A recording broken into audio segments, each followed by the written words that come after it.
This week, just how hard was it to install our solar and lithium battery system, and what can we get out of it? How can we camp with it? Plus, we have a question about X-chocks and why we don't think that they should be labeled as chocks. And Jason has a new shower story. All that and more. This is the RV Miles Podcast.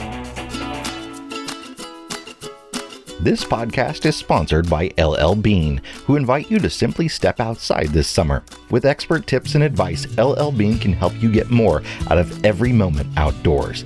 Here's a tip. Set yourself up for easy backyard adventures by leaving a tote bag with the essentials right by the door. Sunscreen, bug spray, and a few hats or pairs of sunglasses. Now you'll never need to search your house to find them. For more fun ideas, easy how-tos, and inspiring stories, visit llbean.com/guide.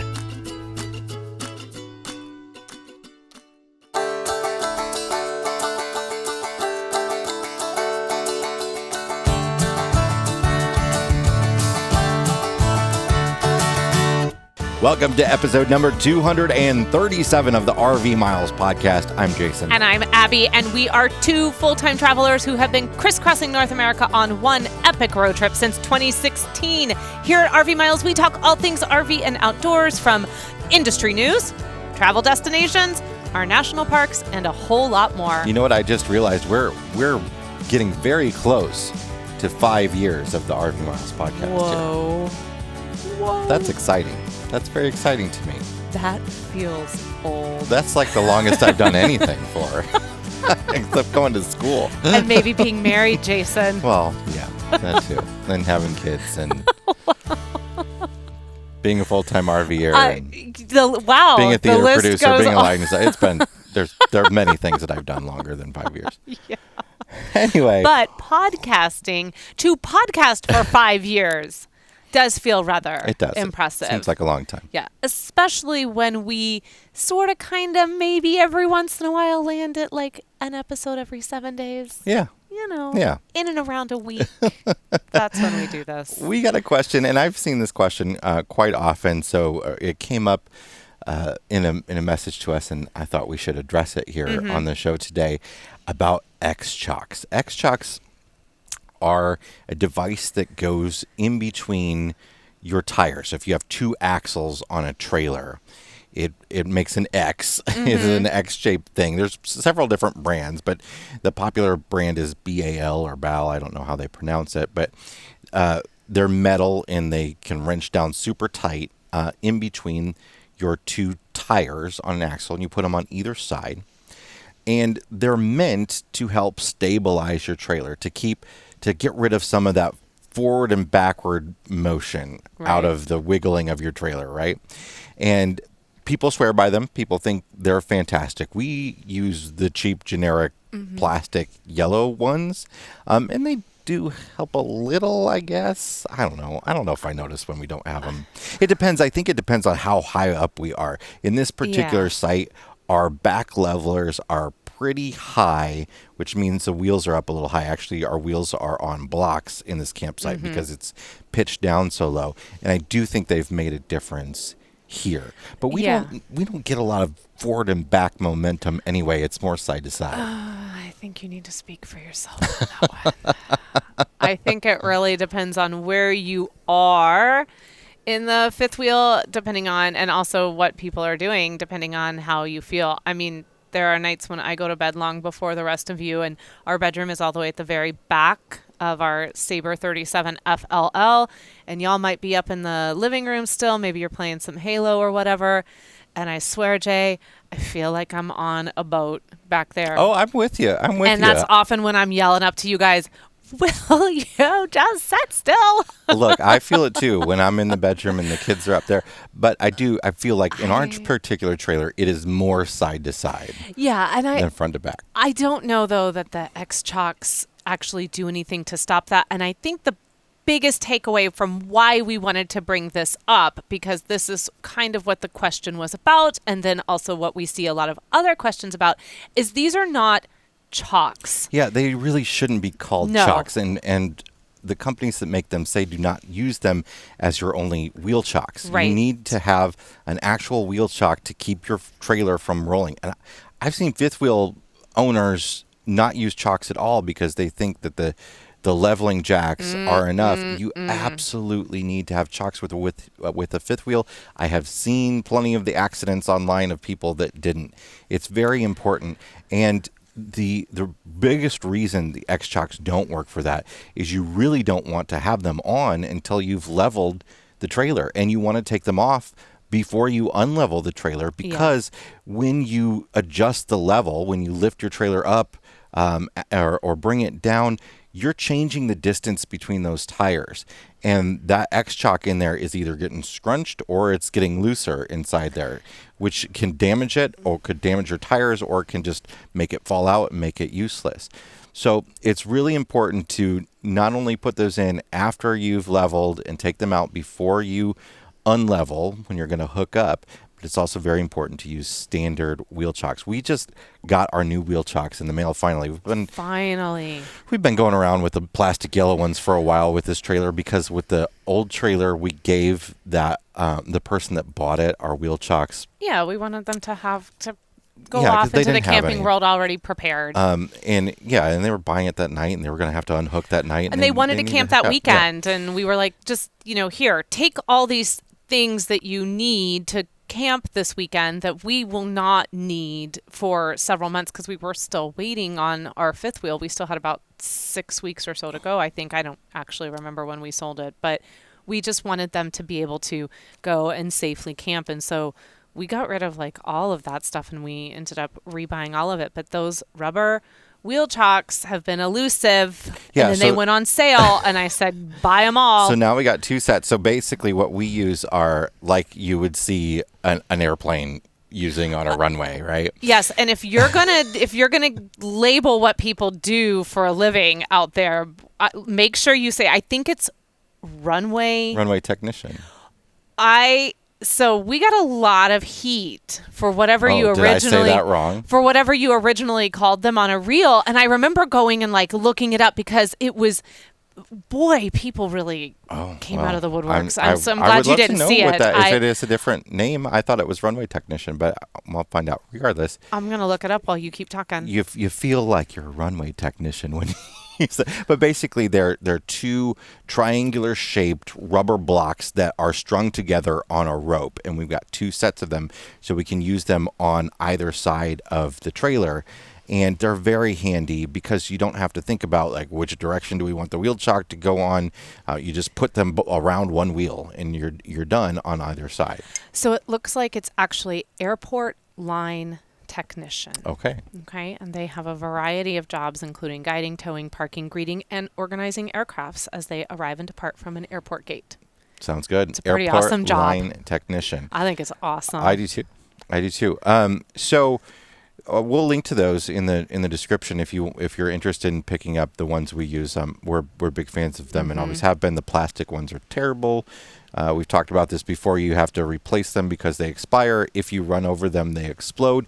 Even the very big fifth wheel ones, which we found out recently. Yeah, that's why we're down to 1. So, oopsies. Speaking of our old trailer.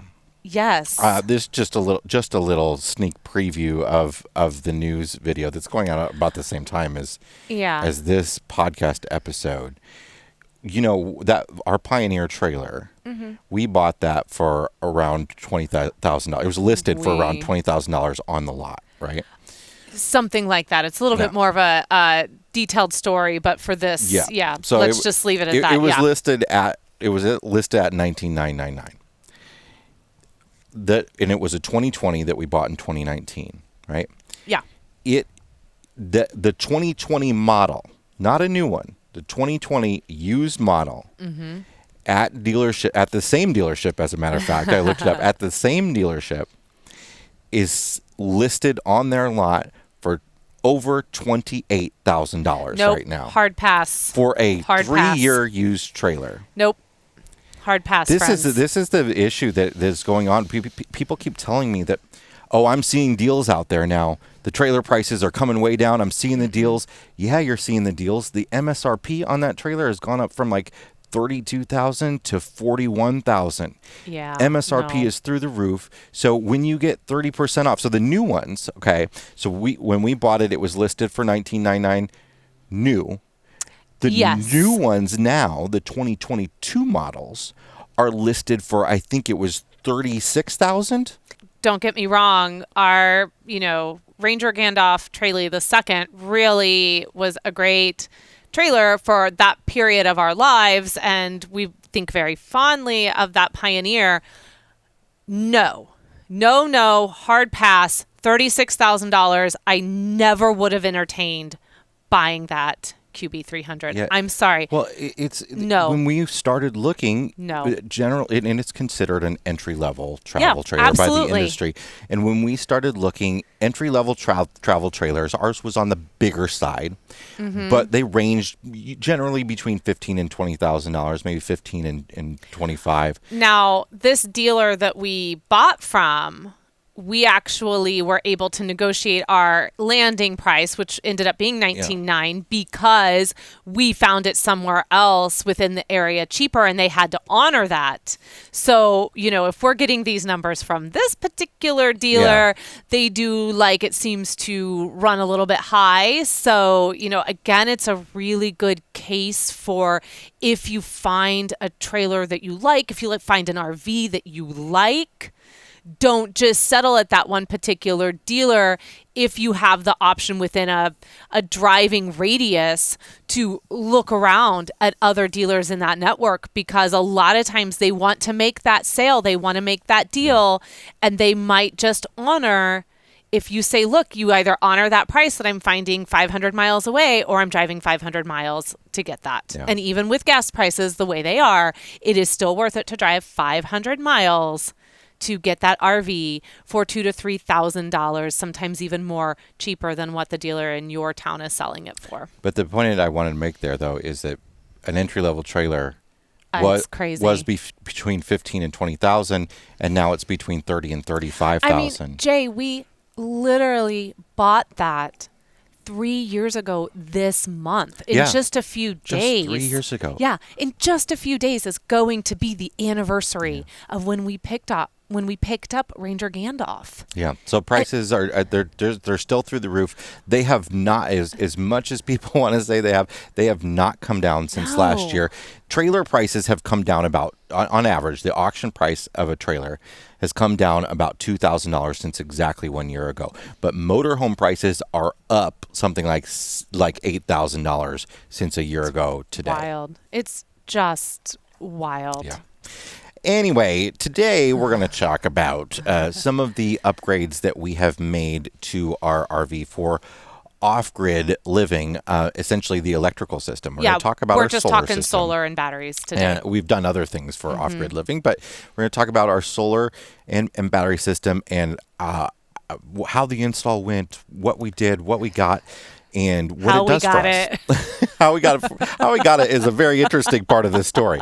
Yeah, it's been. So we have been using it. We've been using it now for about 9 months. We're kind of at the point now where we feel like we can really talk about what it's like. And then also sort of the things that we look to do and improve upon as we come into the fall, because we've mentioned this a few times. We are doing, I think, 6 to 8 weeks back-to-back nonstop boondocking. Yeah. So, this summer, we're kind of looking at a few things that we can do to ensure that time does not have our children threatening to divorce us. Emancipation, I believe they call it. We're going to take a break, and when we come back, we'll cover all of that. We'll be right back. Chances are you've seen them on the road. That's because Blue Ox has been designing and manufacturing some of the best towing products in the industry. Blue Ox is everywhere. Highways, campgrounds, anywhere you find people traveling in the great outdoors. Blue Ox produces award-winning tow bars and base plates, plus a full line of weight distributing hitches and a new lineup of adjustable ball mounts. With Blue Ox, towing doesn't have to be a drag. To learn more about how Blue Ox can make your travel adventures even more stress-free, visit blueox.com. Okay, we are back. And before we dive into solar, I have just one really quick sort of business RV Miles type announcement I want to make. And that is that we alluded to this last week. We have an event on the books officially. Contract has been signed for 2022, and RV Miles Meetup is happening, y'all. Now, we are not at the point where we are ready to announce everything and open up the reservations, and that's simply because Jason and I are incredibly busy right now, and we have a very long stretch of travel coming next week that is going to keep us away from the computer and being able to kind of monitor that and make sure it goes smoothly. So that said, it gives you a little bit of time, if this is something you're really interested in possibly joining, to go over to rvmiles.com/mailing list and join our mailing list if you haven't already. We are going to announce the event and also give those on our mailing list the opportunity to snag the very few spots that will be available for this event first, before we announce it across social media and also before we talk about it here on the podcast. So, fall 2022, an RV Miles Meetup is happening on the West Coast.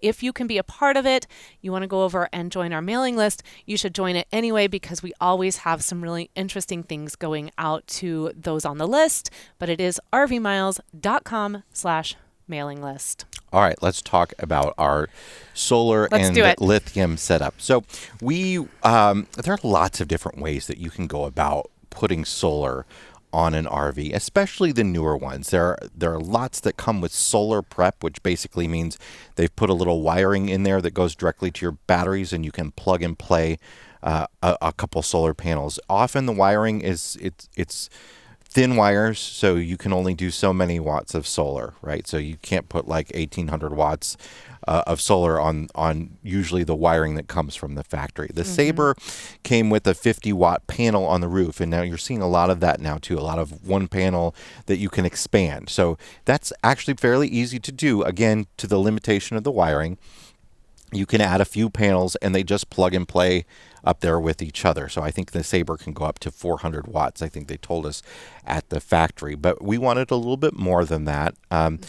So we started looking for a system to use, and we knew I was really interested in doing the install myself. That is not something that I would recommend everybody do. I have a little bit of an electrical background, so I was comfortable figuring out everything, even though I didn't know anything about solar or lithium batteries. I was comfortable reading the directions and figuring all that sort of stuff out. But if you're not, you can absolutely go to an installer and have an installer do it.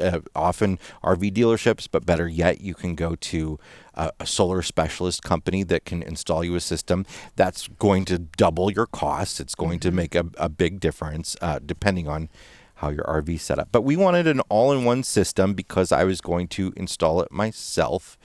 And I didn't want it to be super, super complicated. Right. We were also installing this on the road too, which was a big part of it. Pressed for time. And then last year when we started discussing this prior to getting the fifth wheel, we actually started discussing this with GoPower. They had reached out to us, and through them, we put this relationship together of putting a package together that was going to work for the fifth wheel. So before we dive into this, we do want to say that GoPower did provide us with the solar and lithium batteries in exchange for the content that we do, like this podcast.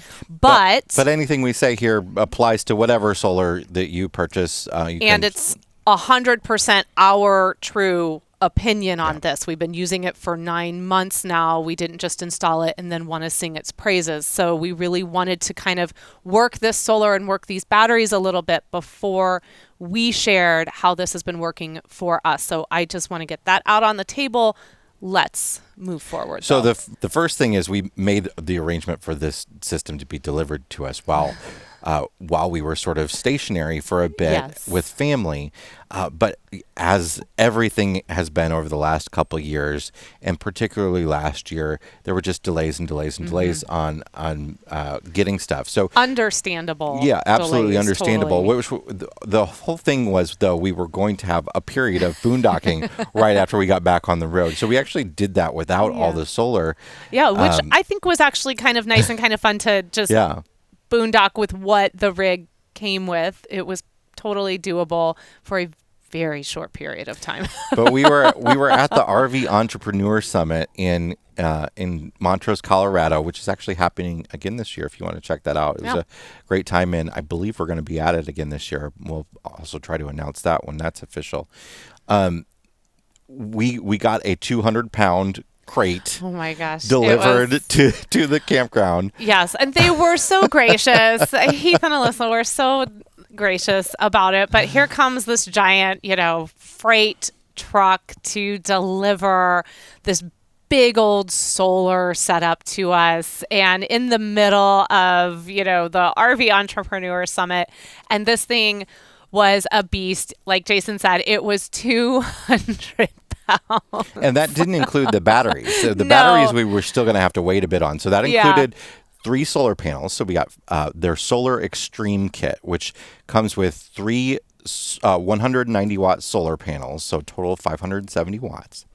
And it comes with a 3,000-watt whole house inverter charger. And we'll talk about what that means in a minute. And some of the accessories that come with that, including the solar charger and a remote for the inverter charger and all the cables and hardware and fuses and stuff that you need. It was pretty much everything that you need in the kit, except for, I had to get some roof sealant and stuff like that. Yeah. But some screws. But for the most part, it was pretty much everything I needed in order to install that. So we didn't have the lithium batteries yet. We're in the middle of this big event. I didn't want to really do a full install yet. I was trying to figure out when and where I was going to do that. But we had these big solar panels that needed to be stored somewhere. Yeah, they had to get on the roof. So they had to get on the roof. They had to get on the roof. Borrowing some sealant and screws and stuff, I was able to get the 3 panels up on the roof, and I got them wired. I did because,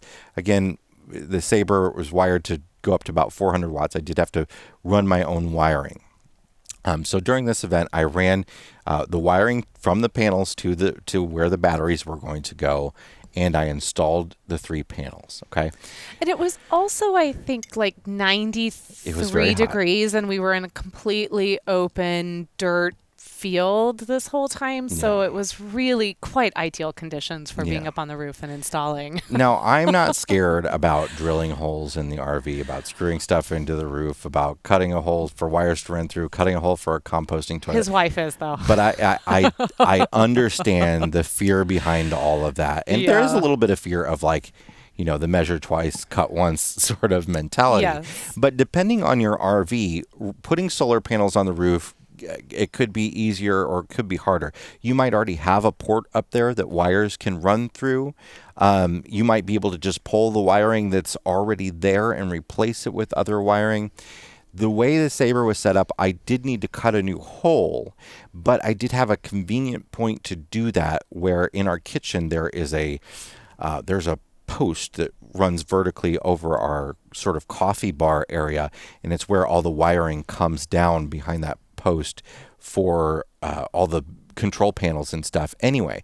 So I was able to run wiring down that, which was then easy to get into the pass-through area where the batteries were going to be. Mm-hmm. So while we were at this event, I ran those wires and I installed those 3 panels, and I did not connect them to our batteries until we were able to get batteries. We then got the batteries delivered to us during the Albuquerque Balloon Fiesta. Yes. So another set of 9 days of boondocking, and they acted as our sort of living room coffee table for a good while. I forgot all about this. As you were talking, I was thinking to myself, when we didn't get the batteries, when did we get the batteries? And now that you're saying this, I remember, oh yeah, those batteries were sitting in the living room, real pitas for several weeks. They are they are very big. And heavy. So very heavy. They're they're about the same weight as a normal. So the lithium batteries are generally lighter than the lead acid batteries, but because these were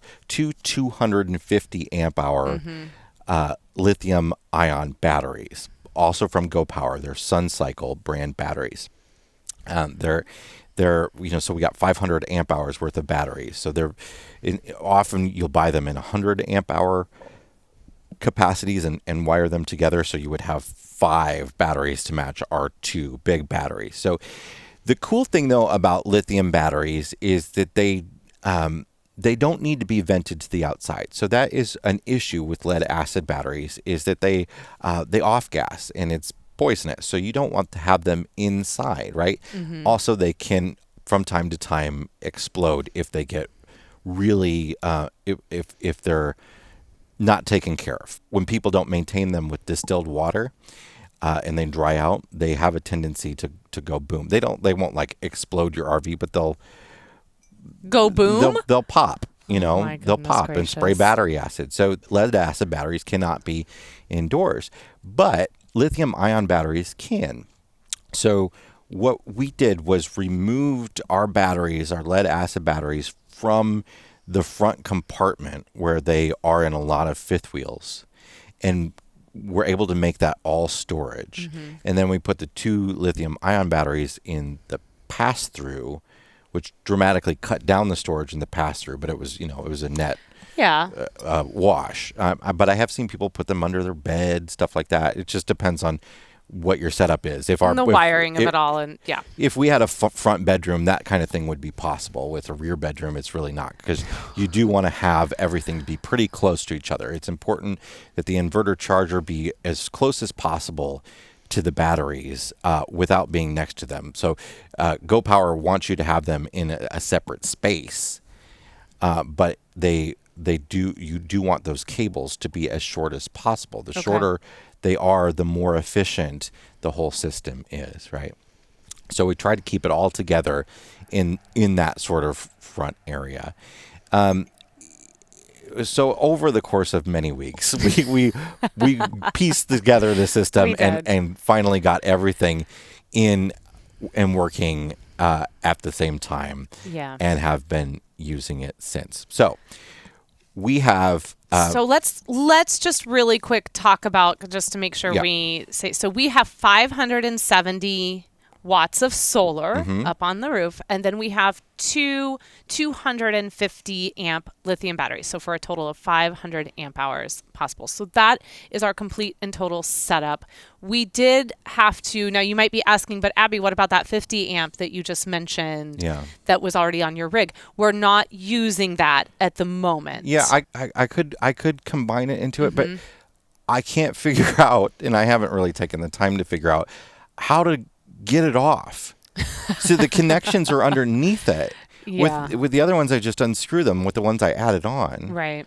But the connections are all underneath this one, and I can't figure out how to get it without unscrewing the panel off the roof and removing it entirely. Connecting it in is a challenge. And it's just not been something that we desperately needed, and obviously, as you can tell, we were more of the tortoise and not the hare when it came to putting this solar together. So we do have that on the list of something to do, though, before the fall rolls around. Well, I guess in general we can sort of start by saying how it's worked for us and how we use it. That we generally feel that we need more solar panels to match the battery capacity that we have. Yes. We want to be able to recover what we use in a day a little bit better from the sun, a little bit better than we are at the moment. Yeah. And so this is how we feel now after not only doing some shorter boondocking trips, but then we've had a couple where we've been for 5, 6, 7 days. The most recent being one that we just did when we were in Florida. We boondocked, I think, for 7 or 8 nights total. It was actually my favorite camping that we did in all of Florida. But we did realize that our consumption to recovery ratio was not as evenly matched as we needed it to be. And yes, we have a whole house inverter, so everything can be run. So Microwave, all the TVs, the lights, even the air conditioner to some extent. And, we just, not that we were aggressively using these things, but even just the few times that we did, especially like a microwave, well, that's just gonna take a lot. And a lot of people won't do a whole house inverter. So the whole house inverter means that all the power goes through that. So that is put in line between the power that comes in from the campground and the rest of the RV. So it will power, like Abby said, absolutely everything in the RV, which is a benefit, but it is also a downfall. So one of the things that people often will forget is, and we have is that our electric water heater might be on when we go to leave on a travel day, which means that is drawing from the inverter. Abby's got a bumblebee. Oh my goodness. Things like that. And that's great that we have the option to use certain things like that, but generally you don't want to use an electric water heater, an electric fireplace. No. Microwave is a little different because you're using it for short periods of time often. So like if you want to put something in the microwave for a minute to heat it up, we can do that, which is great. Absolutely, which was a benefit to have that. I mean, it's nice to be able to make coffee in the morning and use the coffee pot. It was nice. And we did at night, Jason and I, after the kids would go to bed, Jason and I would go to bed, and Jason and I would watch a movie in our bedroom because we could turn the TV on and we could have the internet going and do all that. I mean, these are, really nice benefits to have to the whole house inverter, but it also requires you to be very, very mindful, especially when, like you said, we don't feel like our battery to solar right now is equally matched. Yeah. And there are a couple other options that people have. One being to have no inverter at all, or to just leave your inverter off if you have it, whatever. But you can just have the solar system charge your batteries. That's what solar power is. It is a form of battery charging, right? So it's not directly running stuff. It is charging your batteries. So if you want to camp like you would without an inverter, a lot of people don't have inverters. We didn't have an inverter in our last RV. You can just use the DC system. Now in our RV, I think the fridge is the main thing that concerns a lot of people. If you've got a residential fridge, then that needs to be inverter powered. If you've got a DC fridge, then that can be powered off of the battery system.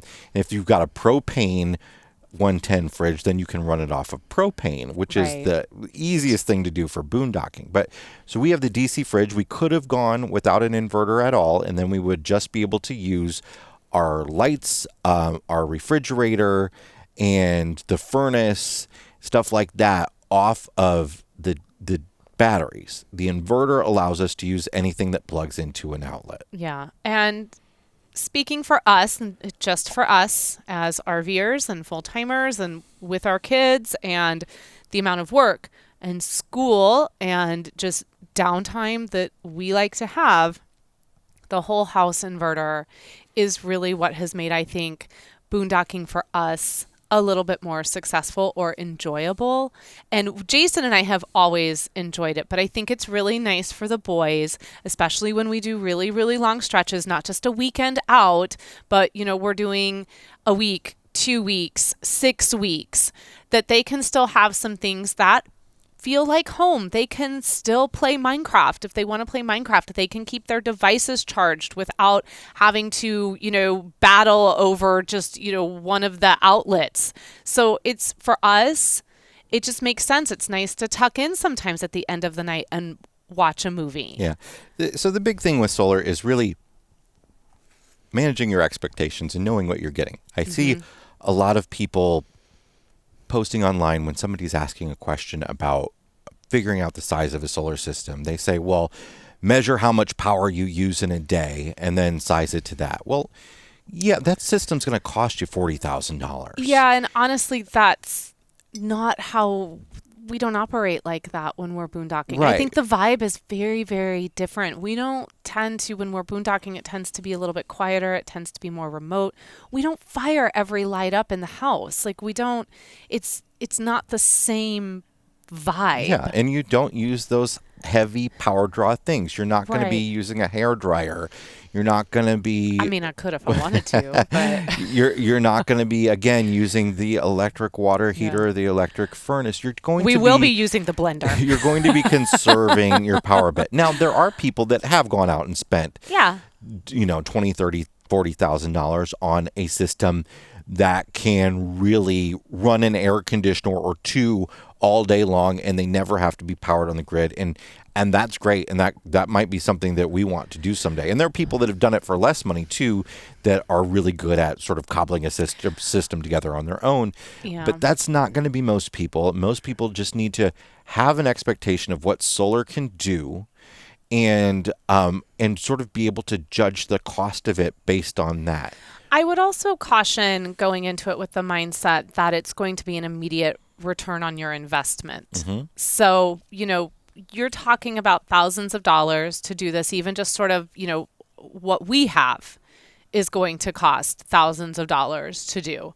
And that is not going to be something you are going to immediately recoup because you went and boondocked for 4 months. One of the things I think that's really nice, and why I don't personally really want to do a system that would allow us to do everything, is because I do really still believe in the idea that boondocking does allow us to unplug a lot more than we do when we're at a private campground or even at a state or federal campground. Boondocking truly allows us to unplug and allows us to get to places that are more remote and quiet and removed from the day to day. So when I go to those places, I very much appreciate having these batteries we have, having the solar that we have. And you don't need to. I don't need it to be like I'm at a private campground. Exactly. And you don't need to replace the need for a generator. Like, we still carry a generator. Yes. We use it less. But we still have to use it from time to time. We still use it from time to time. One of the things that's cool about this system is that inverter charger. It does what's called a generator boost. So we can actually run one of our air conditioners off of a very small generator, where before we needed a big one, because it will add on power from the batteries to the generator when it's needed for that sort of startup voltage. And we also put a soft start on the main air conditioner so that we are able to do that. Little stuff like that makes a big difference without you spending, again, that $40,000. Yeah, so we have been very happy with our GoPower system. We've been very happy with the installation. We were very happy with working with the company, and we thank them for wanting to partner with us on this and giving us an opportunity to test this system out. Now, before we wrap this up, one of the things that we did talk about and alluded to at the top of this conversation was that we want to build this a little bit more. Yeah. And do you want to just talk really quickly about what we're thinking we want to do? Well, I think we probably want to double the amount of solar cells that are on our roof. I think that's really where we're coming down. I think that's where you're really at right now. That would be really convenient for... I was thinking maybe half that. Yeah, but if I'm going to be up there and rewiring stuff, I mean, and the cost of the panels themselves are not that expensive. You're looking at about $1 per watt or so. Okay. So a 100-watt panel, which I don't think anybody should buy a 100-watt panel. Or at least if you're buying multiples. If you're buying just a 100-watt panel, it's not going to do much for you, but go ahead. But instead of buying two 100-watt panels, you're better off buying a single 200-watt panel, right? Sure. So what I would do is just duplicate the 3 panels that we have up there, or maybe get two 200-watt panels, or whatever it might be. I think that's add on that little 50-watt up there too. Way to go, maybe. Or I might pull that and just get it out of the way for a bigger panel. Yeah. But we do not have plans to add any more battery. Yeah. Well, and so that's the other thing that I wanted to say is that the batteries, the batteries have come down in price too. Yes. Lithium batteries are very expensive. So we could have done this system without lithium batteries, and we're very thankful that GoPower sent us those 2 lithium batteries, but they were the most expensive cost here, right? When we got this system, the system itself was with the panels and the inverter charger and all the control panels and bits and pieces that go with that was about $4,000. And the batteries were $2,500 each. The batteries have come down now to $2,000 each. And you'll find, I think, across the board that lithium batteries have come down in price. It's one of the few things in the world that is actually getting better price-wise. But lithium batteries are very expensive. So we could have done this system by keeping some lead acid batteries. You can't discharge them as low. They're heavier, and you would need a whole lot more and all that sort of stuff in order to get the same system capacity. But as a start, that can be one way to go about it without doing the lithium upgrade, because that is a big expense. So if you have any further questions for us about our solar system, the best place to ask that is to head over to the RV Miles Facebook group if you're a member there, or join if you're not, and then just tag us in the question. When you tag us, that will alert us that someone would like to speak to us, and then we can come over and answer them. We will link in the video description for this everything that we use, as well as the podcast description as well. But that is it. That is our solar. All right, we're going to take a break, and when we come back, we're going to talk about our tank levels. And I think this is the third shower story I've shared on the podcast. So I don't know it yet either. He wouldn't tell me. We'll be right back. We'll be right back. Are you headed to a national park this summer? Then you want to make sure to add the Park Wolf app for iPhone to your list of resources. Park Wolf's Wildlife Finder makes finding any wildlife species super easy.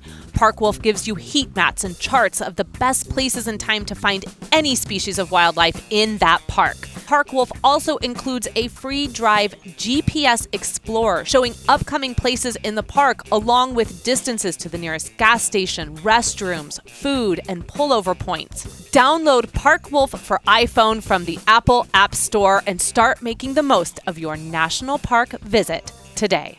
I'm actually very excited now that we have a new camera we've been using recently. Perhaps you've noticed our videos are looking a little crisper. But I also have this really cool wildlife lens, and I'm very excited about shooting some wildlife in some national parks. So I'm very excited about using the Park Wolf app to find the best opportunities to find wildlife. I think that is such a cool feature that you really can't find anywhere else. Yeah, it's a fantastic app for those who are looking for the ultimate wildlife experience when they're in the park. All right, it is time to check the level of our tanks. We're going to have you go first this week, Jason, since you've just got such a story to tell. Well, now I'm afraid that I'm overselling it here, but I do think this is the third shower story, the embarrassing shower story that I've shared on the podcast. Well, it's not so much embarrassing if I don't talk about it, but yeah. Well, also I think this story has to include the tag on about our friend Josh Winters. Here's the deal. So I go up to the bathhouse here. We're staying at a county park, and the bathhouses are very nice, new looking inside. Yeah, and this is a state park, actually, not a county park. Excuse me, it's a state park. Just letting you know, it's just a state park. So I go into the bathhouse to take a shower, and they're very nice tiled floor showers and stuff like that. And I walk into the stall. Yeah. And, this is one of those bathhouses where they have sort of a wall that doesn't go all the way up to the ceiling. And they have the showers on one side and the toilets on the other side, right? So I start hearing our friend Josh Winters' voice, Josh the RV nerd on YouTube, if you're familiar. And I realize there's a guy sitting on the toilet watching our buddy Josh Winters on his phone. And now I'm also keenly aware that we share quite a bit of audience, so that the person that was in that bathhouse might be listening to this. So good on you, sir. Not making fun of you. No, but it was very weird to hear Joshy's voice. Did you just call him Joshy? Yeah, Uncle Joshy. Uncle Josh. It was very weird to hear his voice, but then it was I had to share it with him, and he found it very funny. We have a little messenger thread with him, and the first thing I could be was like, dude, you are famous. Like, this is it. This is the moment when Like when someone will literally give up their precious alone time to watch your video, that's the creme de la creme for every content creator. I'm just saying. So that is not, however, what led to the wet clothes. No, so all you know is that I came back with a bunch of wet clothes. Yes. Well, here's what happened. So I walk into the shower stall, and it's sort of separated with the clothes changing area and the shower stall itself. However, the whole thing is kind of small. Regardless, I take my soap to go put into the stall on the little shelf they have in the stall, right? As you do. And I go in there, and I get sprayed with a ton of water. Really great water pressure in the shower because the showers have motion detection activation, just like you would in a sink in a bathroom. I have 6 years on the road. I've never seen that before, ever. That's so fancy. Sure, if you know it's there. If you're not. If you're dressed in your clothes, it's not so great. And then I take my shower, and the shower's nice and warm, and I'm the shower's on the whole time because it's motion activated and I'm in there. But then I get out to dry off, and like I said, it's a very small area, and anytime the towel sort of like whips around, it sets it off again. You have to get more compact with your movement. I was trying. I don't know that this was the greatest idea. You don't want to, I guess you don't want to touch things or whatever, but or you don't want somebody leaving a shower on. Okay, I get that. It's definitely better than the push buttons. Those awful push button ones. That stay on for 15 seconds. Yes. However, this was strange. Also, the bathroom, they have, like I said, very nice, clean, brand new bathhouse. But as in like typical state park fashion, the state park employees are often on their own to figure things out when something wasn't done right. Right. So it seems like nobody installed soap dispensers in this bathroom.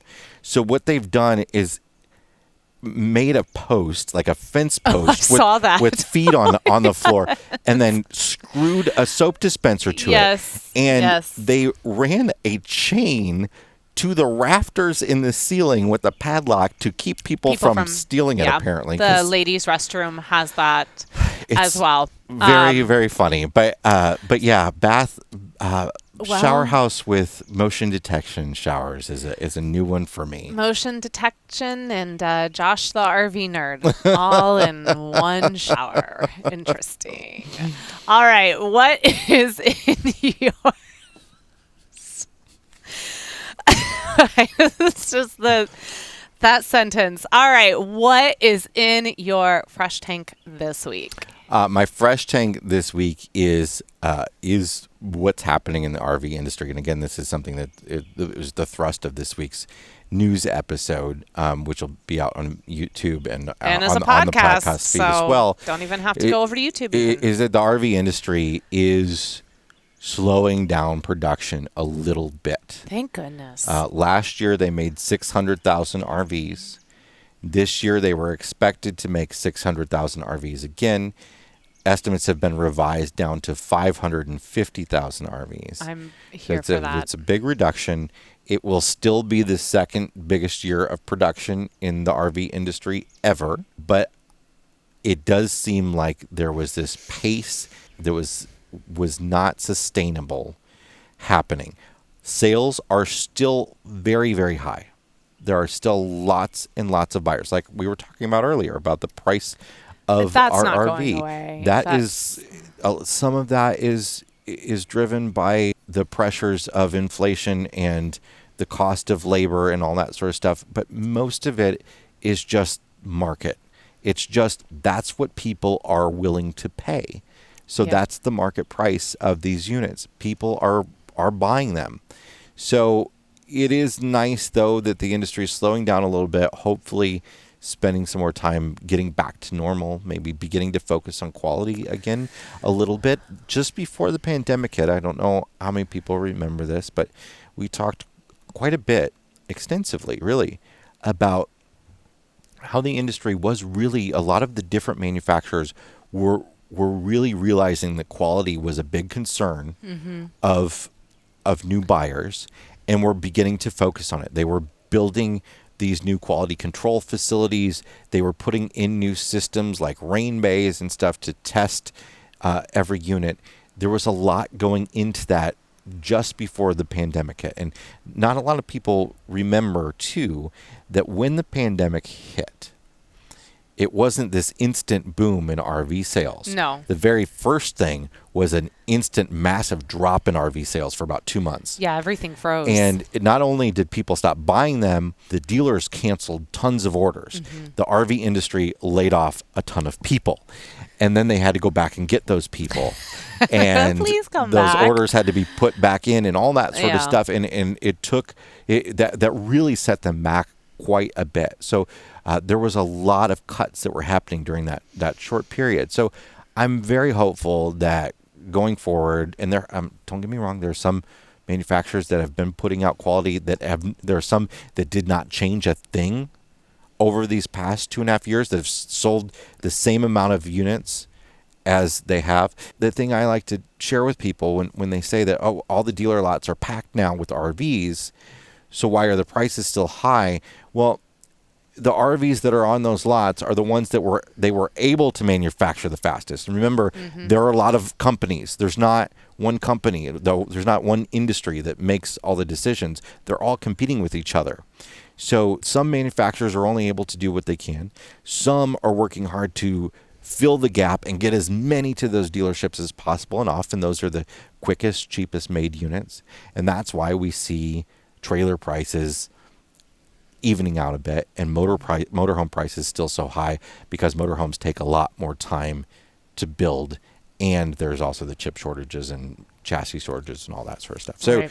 some changes happening here going forward in the RV industry, and that is my fresh tank. Alrighty then. What is in your black tank this week? So my black tank this week, I want to discuss this, but I want to frame it as it is not a discussion or reflection upon this person that we're going to talk about. It is not a reflection on what happened to this person, because what happened was an absolute tragedy, and I am not here to comment on that.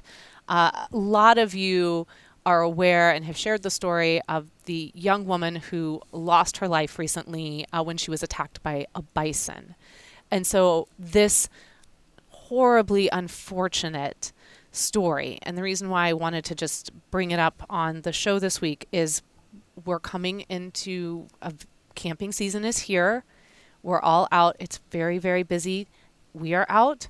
The wildlife is out, and they really, really, really like social distancing. They are not at all a fan of us invading their space.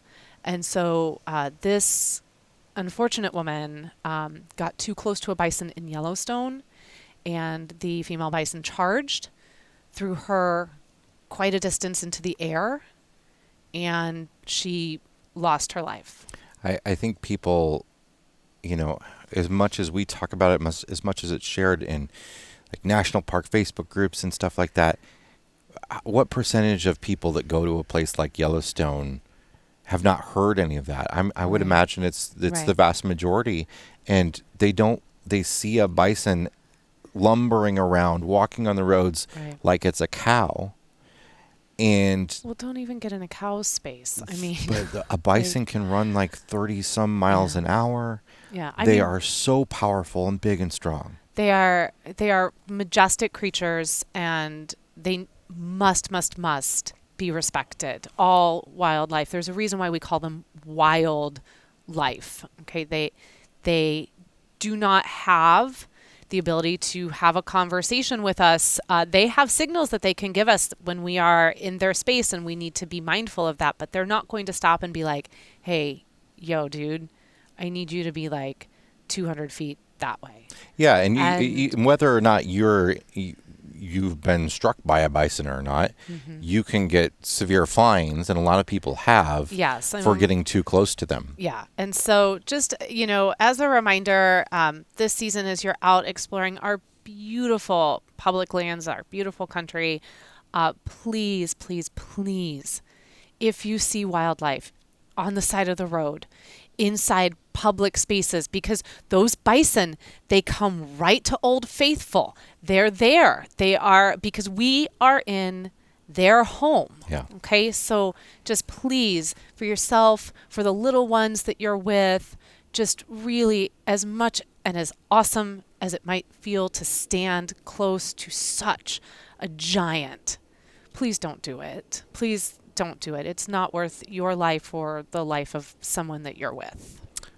Let's bring it home with All something right. more positive. What's in your fresh Yeah. tank? So I want to give, we got this press release earlier this week, and I want to give a shout out to our friends over at Road Trippers. Road Trippers is a road trip planning app or road trip planning website that we have been using since the day we got on the road, even before we got on the road, actually. And it's got a wealth of our travels in it. We absolutely love Road Trippers. Y'all know this. They were the unending sponsor of the See America podcast when that was still being produced.